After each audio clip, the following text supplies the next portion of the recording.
driving his opponent further from Richmond. Lee moves northward, hoping to defeat Union forces near Washington before McClellan can help. Jackson wins a battle at Cedar Mountain before rejoining his army for a second victory at Bull Run. Lee is supremely confident. To further demoralize the North, Lee invades Northern Territory, but a copy of his marching orders is found by Union soldiers. McClellan's army moves to destroy Lee's divided forces. The Confederates put up a desperate fight at South Mountain, buying just enough time to reunite near Sharpsburg. McClellan attacks before dawn on September 17th. The fight rages all day and leaves no clear victor. Lee suffers heavy losses, but escapes with his army intact. McClellan will be replaced by General Ambrose Burnside. 23,000 American casualties, more than D-Day, Pearl Harbor, or 9/11.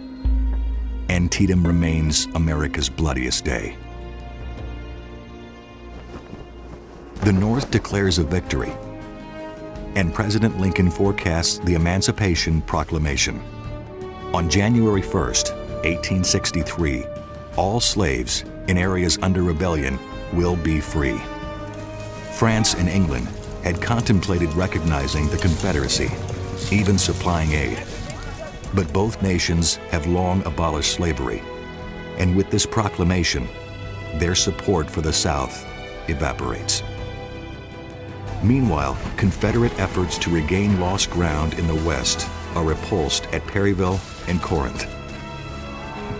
Seeking to overwhelm the Confederacy, Lincoln orders a coordinated offensive, striking targets across the South. But the Union meets with defeat at Chickasaw Bayou and disaster at Fredericksburg. Only a narrow victory by General William Rosecrans at Stones River preserves Northern morale.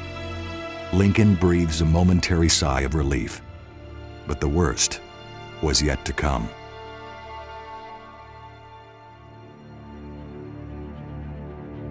January 1st, 1863, the day of Jubilee.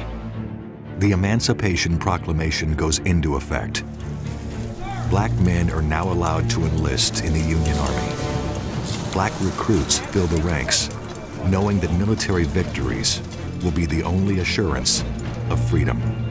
Lincoln turns his sights to Vicksburg, the last major Confederate stronghold on the Mississippi River. Vicksburg is the key, declares Lincoln. The war can never be brought to a close until that key is in our pocket. By river, land, and canal, General Grant works from January to April with little progress. Union forces in the East are in disarray. After the bloodbath at Fredericksburg, Lincoln dismisses General Burnside and promotes General Joe Hooker, a hard fighter who pledges no mercy for Robert E. Lee. Hooker crosses the Rappahannock River to outflank Lee near Chancellorsville. Lee strikes back with great fury. Stunned by Lee's aggression, Hooker retreats back across the river after 5 days of savage fighting. In the heat of battle, Stonewall Jackson is mortally wounded by his own men. It is Lee's greatest victory, but he is left in mourning by the death of his most trusted lieutenant. With 30,000 casualties, Chancellorsville is the bloodiest of all American battles up to that time. At the same time, Grant strikes towards Vicksburg. Over the course of 17 days, he wins 5 battles across Mississippi and forces the Confederates to retreat into the river fortress. After failed attacks, Grant lays siege, cutting off their supplies. In June, General Lee invades Pennsylvania. President Lincoln unceremoniously dismisses Hooker and places General George Gordon Meade in command of the Army of the Potomac.